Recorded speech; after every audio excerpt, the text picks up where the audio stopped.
Welcome to week 5 materials. I want to preface this by saying that this is an older presentation, but I did decide to keep it because the information in it is still up to date and works perfectly fine for our new Cinema 4D version. There are going to be moments where things are going to be slightly different. I will make sure to interject with future me so that I can clarify that for you. The first thing is that all of this only pertains to the standard renderer, so make sure that you switch from Redshift to standard before continuing with this video. In this video, we will discuss materials. Materials are the colors and textures that you can create inside of Cinema 4D. Good materials are every bit as important to creating a good render as good modeling.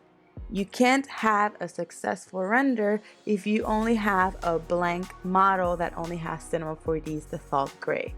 So it is very important that you put materials on everything you create. First, to create a material, you need to toggle open the Material Manager by clicking on this icon up here. Then, there are various ways that you can create a material. Number 1, you can double click on the Materials Manager and a new material will be created. Number 2, click on the Material Manager once and then use the shortcut Command N to create a new material. And number 3, go to Create, New Default Material. You can also create a new material by clicking on this plus sign right here. A thumbnail is displayed for each material, which by default shows how the material looks on a sphere. Every material that you create will live in the Material Manager that can be toggled open or closed. To delete a material, simply press Delete on your keyboard with the material selected. You can rename materials by double-clicking above their default matte name down here to anything you'd like. You can also rename them in the Material Editor. We will learn about the Material Editor in a bit. To apply a material onto an object, drag the material's thumbnail from the Material Manager onto an object in the viewport and drop it. You can also drop it on top of the object in the Objects Manager. Once you drop a material, you will get a material tag. If you drop multiple materials on top of the same object, you will have multiple material tags. Material tags work like layers, which means that the rightmost is the top layer and is the one that will be displayed above everything else. If you drop a material above an already existing material tag, this material tag will be replaced. When you delete a material from the Material Manager, you will notice that your material tags are still there, but now with a question mark. This means that the material tag is no longer linked to a material. To delete them, click on them once and press delete. Alright, now let's talk about the Material Editor. The Material Editor is a window where materials' properties are displayed and can be modified. It can be opened by double-clicking on the material thumbnail in the Material Manager. The Material Editor is this separate window, and there's quite a few different parts to it. Here you have the material preview. Any change that you make to your material will be displayed on your preview. Then you have the material name. You can change the name here.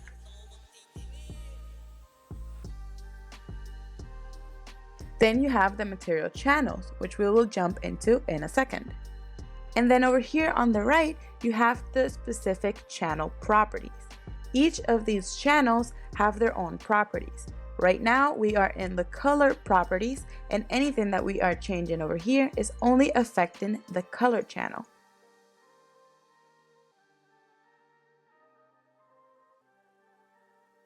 Color and reflectance channels are the default activated channels. To activate a channel or to turn it on, you must check it on.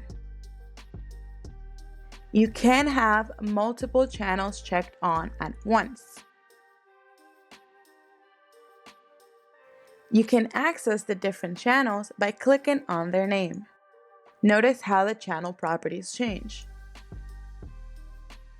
To go down the list, I will briefly just mention what each channel does, and then we will go over most of them with more detail. First, the color channel defines the surface color, so what color you want your material to be. The diffusion channel defines the brightness of a material in specific areas. The luminance channel defines the luminescent color or a light-independent color of your material. The transparency channel defines the transparency, including the refraction index. The reflectance channel defines the ability to reflect other objects or specular highlights.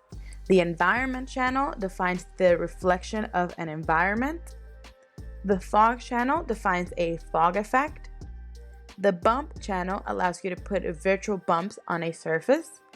The normal channel allows you to put a virtual surface irregularity that is lit realistically. The alpha channel localizes texture invisibility. The glow channel has a halo effect around an object. The displacement channel creates realistic bumps on a surface. The viewport option down here shows you where materials are displayed on the viewport. The illumination shows you a global illumination, caustics, and illumination models, and the assignment shows you a list of all of the objects where your current material is assigned. Alright, so now let's talk about things more in detail. First, let's discuss the color channel. The properties on this channel define the basic color of your material. The color is defined by HSV. Hue, what color it is.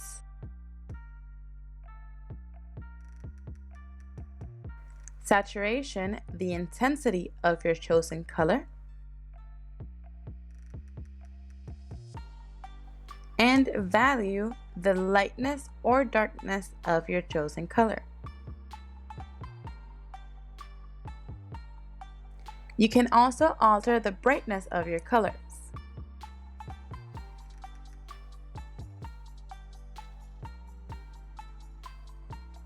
You can change the way that you are looking at colors. Instead of HSV, you can have RGB. You can have a specific hex number. You can also have a color mixer, a Kelvin temperature, a color wheel, etc. And don't forget that you can also pick colors from the screen with this color picker right here. You can click on the texture option right here and upload an image texture or a 2D shader. We will talk about loading in image textures in a bit. In regards to 2D shaders, these are shaders that come with Cinema 4D's default, such as noise, gradient, and a lot more. Cinema 4D has a big variety of shaders for you to choose from.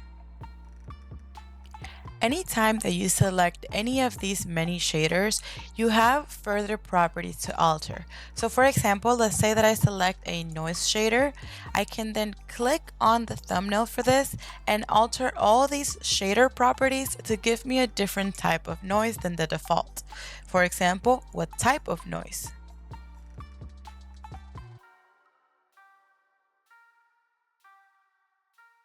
Or the size of the noise. To get out of this window, you simply have to click here to go up one level, and that'll take you back to the regular color properties. Any of the texture tabs that you see, you can upload a shader into it and then again just further alter that shader. You can combine your color with your texture by changing the mix strength and mix mode of your texture. The mix mode is similar to your blend mode in Photoshop, so you can choose add, subtract, and multiply as different blend modes, and you can alter the mix strength to determine how much of this texture will be applied onto your object.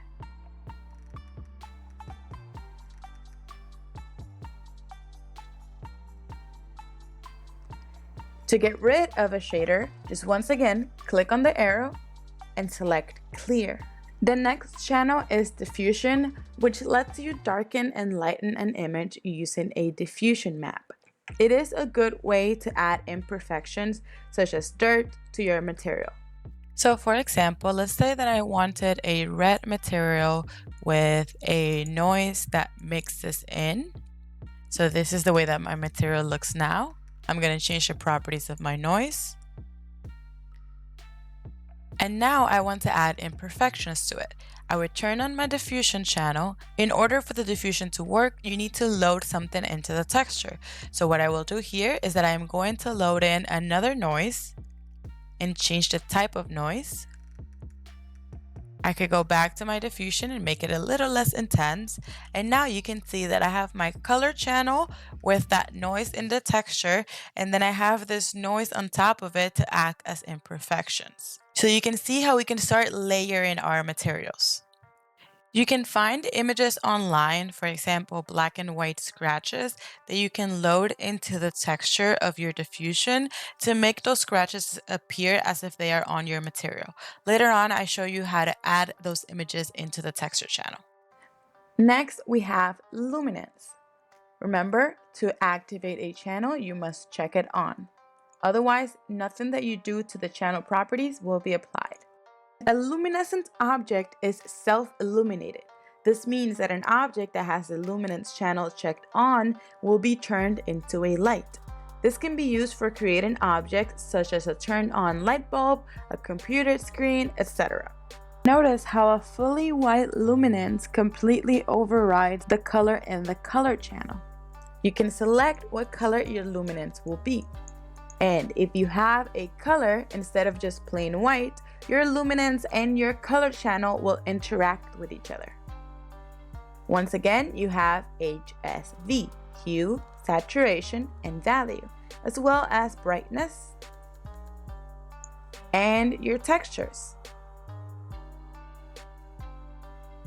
So notice here, I added my noise texture to the luminance channel and checked it on so that it would be applied.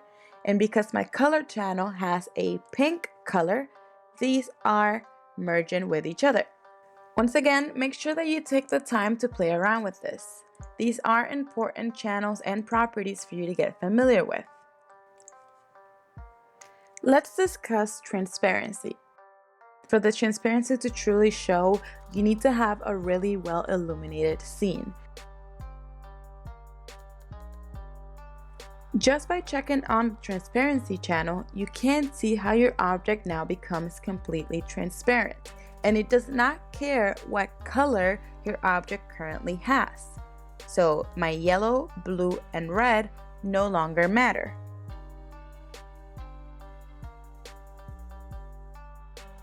In the channel properties, you can alter the different properties of your transparency. You have hue, which means you can choose what color your transparency will be. You have saturation, which means you can adjust the intensity of this color. And notice how now that I added some color to my transparency, instead of ignoring my color, it is now mixing with my color channel. And last, you can alter the value of this transparency. A 100% value means that your transparency is completely transparent. If you begin decreasing this, your transparency starts becoming more opaque. You can also alter the brightness of your transparency. Once again, make sure that you are playing around with this.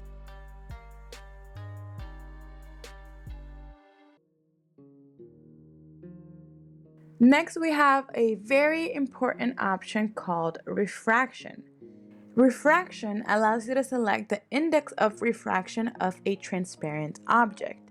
The index of refraction measures the bending of a ray of light when passing from one medium to another.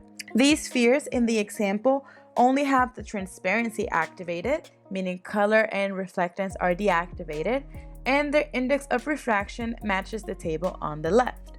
So jumping back into Cinema, let's alter the index of refraction.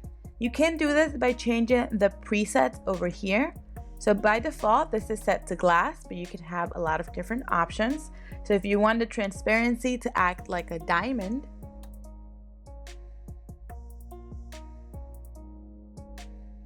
or like a plexiglass,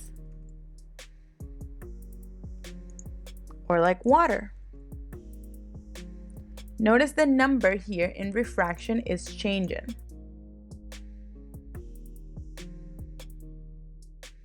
I'm going to uncheck color so that you can see this better. While the changes may seem very slight, these details are very, very important when you are making a render.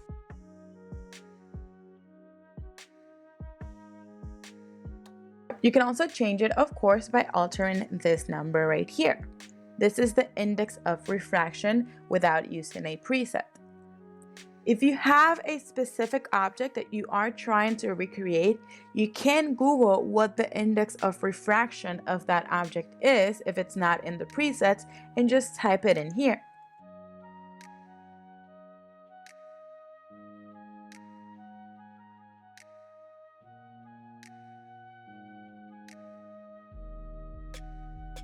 Spend some time altering the hue, saturation, and value of your transparency, as well as the index of refraction, and notice the different results that you get.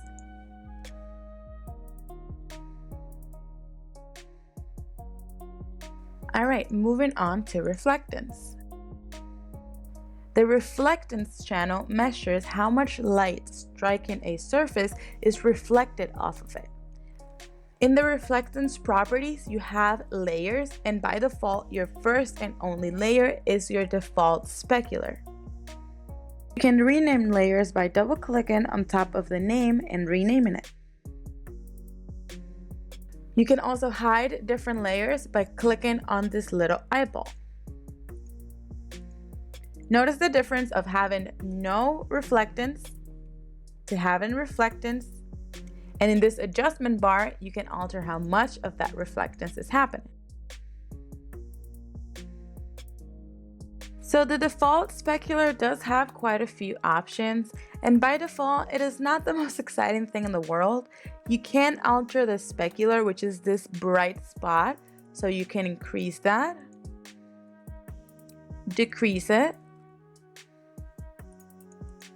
You can alter the fall off of this reflectance. You can also alter the strength of it. Usually, for proper reflections, the default specular is not good enough, so you need to add more layers. You can add layers by going to Add and choosing one of the options. All of these are different types of reflectances that are actually very similar to each other, and you do not need to worry in this course about the difference. By default, I would recommend just using Beckman and then working from there. Now you have a completely reflective sphere. I'm going to rename my layer 1 to Beckman. You can alter how much your Beckman layer is affecting your object. So instead of 100%, let's say I wanted to alter only 25% of my object. And you can check off the default speculars so that you're not dealing with both of them at the same time. In the Beckman, you have quite a few options down here. I am going to introduce this very loosely because you will learn more about this in 322. So here, just a quick demonstration of changes in the roughness of a Beckman layer. From left to right, you see 100%, 50%, and 10%, which is the default. To remove a layer, press Remove. You can also alter the reflection strength of your Beckman layer, the specular strength. The main thing that I want to show you in the Beckman reflection is that you have something called Layer Fresnel down here. In here you have two options, a dielectric and a conductor. Dielectric gives you presets that have a transparent coating, while conductor gives you metallic-like coating.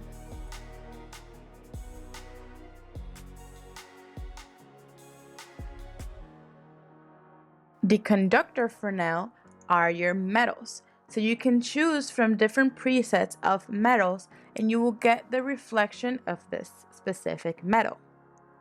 This is a very handy trick if you are trying to make metal because you can check off your color channel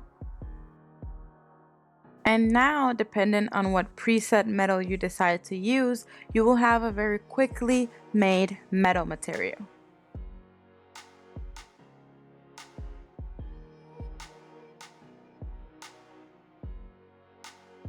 So once again, there's a lot more properties in the reflectance that you will get to in 322.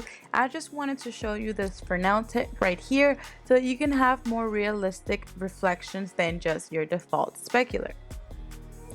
So you can have shiny non-metal objects and shiny metal objects.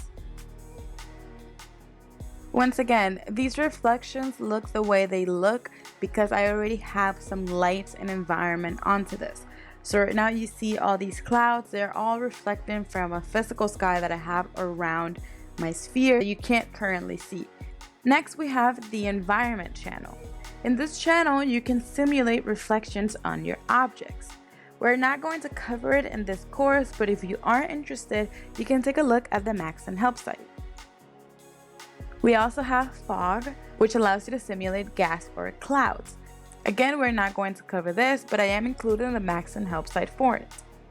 Next, we have bump.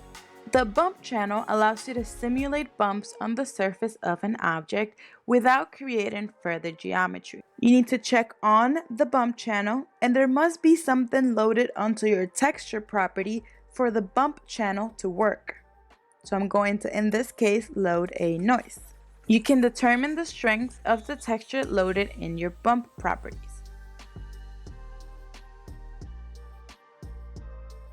So if you click on this noise shader thumbnail right here, you get a window with your shader properties. In this case, my noise. Here I can alter what kind of noise I have, how big the noise is, or how small.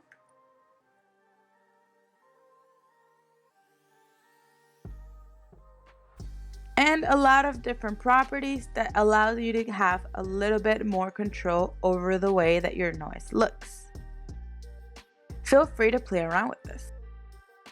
To get out of your shader properties, click on this arrow and it will take you one step backwards.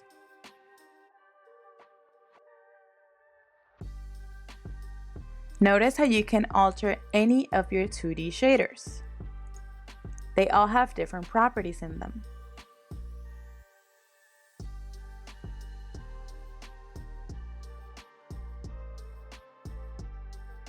The bump channel does not actually create geometry. It is all just simulated geometry. So this is a really good way if you need some sort of texture on, let's say, soil.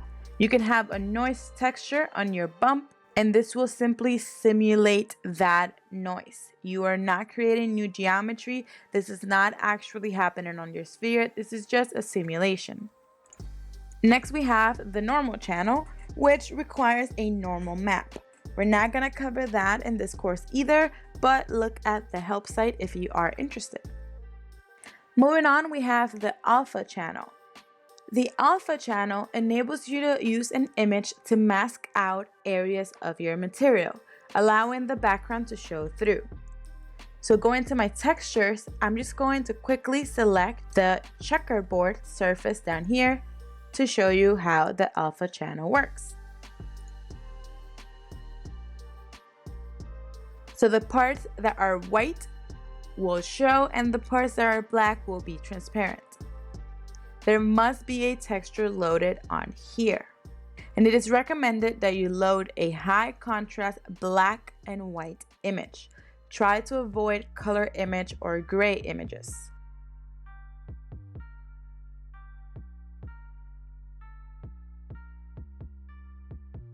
If the image that you're loading in already has an alpha channel, you should check on image alpha here to use that alpha channel. So for example, a PNG. Next, we have glow, which is a channel that enables you to create a soft glow. You can only see the glow when you're rendering, so either render preview or rendering at the end. By default, your glow happens using your material color. The glow does not act as a light, The luminance channel acts as a light, not the glow. The glow is simply simulating the soft glow around your object. You have a few options here, which are your inner strength, which determines how bright the inside will be, your outer strength, which determines how bright this outside portion will be, and your radius, which determines how big it is. So if I increase my radius from 10 to 50, you can see that now my glow is a lot bigger. If you do not have use material color checked on, you can select a different color for your glow. And you can alter the brightness of this glow.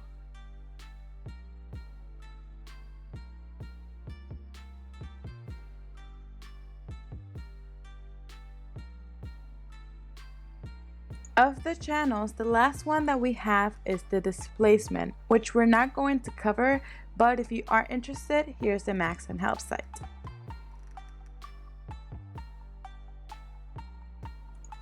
From these last three options, the only one I want you to think about is the assignment, because this option allows you to see where your material is placed. So if you have one material and it is placed in 10 different objects, they will all show in list form here. Alright, so I mentioned earlier that you can load an image into a channel. So if you want to create more complex materials, you can find textures online. Let's Google a floor texture and download it. Now let's go to texture, load image, and find our texture. Press open, and you will be shown a window that asks you if you want to create a copy at the project location. This is a very important window because if you press no, your material or your texture that you downloaded will stay wherever you downloaded it. But if you press yes, Cinema will create a text folder with your material in it so that it is all grouped up into one folder. And here's that folder. The folder saves wherever your Cinema 4D file is saved. In this file, I loaded a texture onto the color on the right, a texture onto the color in the center, and a texture onto the bump on the left. If I were to send this as it is right now to someone, they would not be able to find this city image because it is not in my texture folder.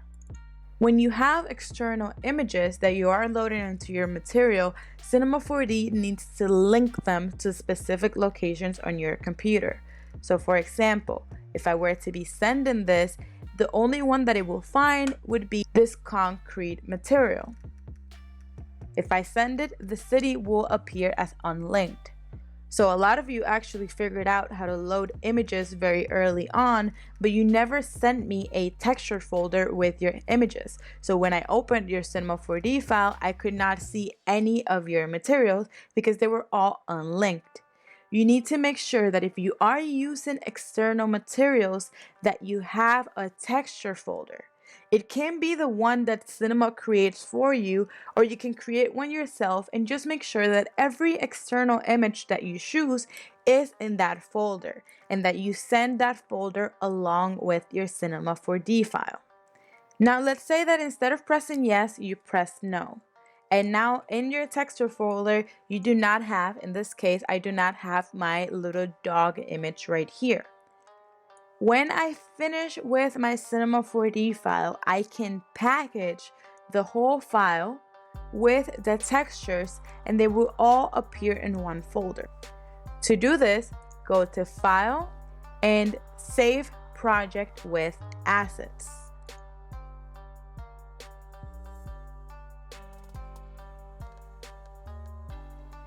And this is going to give you a folder with a Cinema 4D file and the textures that were used on this Cinema 4D file. Once again, I am just emphasizing that if you did not create a texture folder beforehand, or if you're not pressing yes when it's asking you if you want to create a copy, that you make sure that you save your project with assets, because otherwise when you send me your Cinema 4D files, I will not be able to see your materials.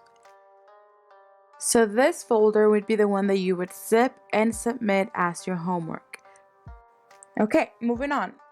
You can apply materials to specific polygons by selecting them and dropping a material on top of the selection. This means that your objects must be editable in order for you to add multiple materials. So I'm going to make my red sphere here editable by pressing C on my keyboard. I'm going to select some of these polygons, and I'm going to drop this blue material with a bump on top of these polygons. The blue material is only affecting that selection because of this little triangle here called a polygon selection tag. This tag saves the information of the selection that I made. If I select any other polygons and apply another material to it, you have another polygon selection tag, and now you have again multiple materials on that object. The reason this is happening is because your material tag is telling that material to only be applied to that selection. So let's discuss a little bit what materials tags are. If you click right on top of your material tag, you get the attributes of this. First is the name of what material you're using, and then is the selection. If you have a selection, in this case I do, you can have that selection inputted there, and your material will only be applied to that selection. Notice that here I do not have any selection, and that is why my material is being applied on top of the entire thing. But once again, the order of your material tags matter. If my red was on the rightmost, this is still being applied to only that selection, but my red is covering it. Alright, moving on. From there you have projection. Projection is how your material is being projected onto your objects. You can change this a variety of ways depending on what type of object you have and what type of projection you want to have on it. So for example, I just loaded this puppy image, and by default the material tags have UVW mapping projection, but you can alter this. Let's take out a cube to test this out. And look at how the material is being affected depending on what projection I have it on.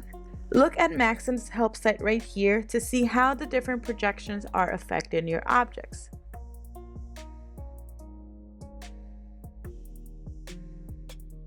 You then have the side option, which allows you to select whether your material will be applied to both sides of your polygon, or to only the front of your normals, or the back of your normals. So if I were to change it to back and make this cube editable, I actually have to delete a polygon so that you can see that the material is being applied to the back of the polygons. I am switching to a plane so that I can explain what tiling is with a better visual representation. So for example, let's say that I put my projection in cubic. Here, my material is being repeated over and over and over again. If I check off tile, this will stop happening. Then you have seamless, that if you check it on, Cinema will do its absolute best to try to make the transition between your tiles as seamless as possible. Then down here, I want to show you what these offset lengths in tiles do. So the offset in U and offset in V determine where your material is placed. So right now my material is not tiled, and if I change my offset in U, I am going left and right. So if you want your material to only appear on one side, this is how you would do that.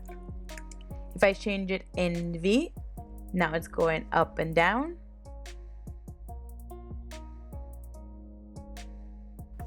I'm going to zero these out. Changing the length in U and in V determines how big my texture will be.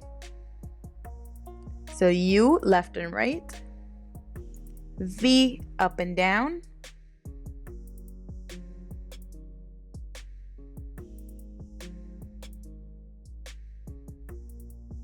And then if I have my tiles checked on, the tile determines the number of time that the texture will fit in the space that's designated by the length. So notice how my length is getting smaller as my tiles are getting bigger because I'm telling it to tile more, and this means that it needs to make the length smaller. And lastly, you have repetition, which determines how many times your tiles are repeating in U, left and right, and V, up and down. So by default, tiling does it all over if you have this at 0, but you can control this by changing the repetition. Right, so I only want it to repeat twice left and right and 3 times up and down. Or I could have this at 0 and have it repeating all over the place. I use this tile 2D shader as an example on the presentation because it is a good way to see what is happening with your tiles.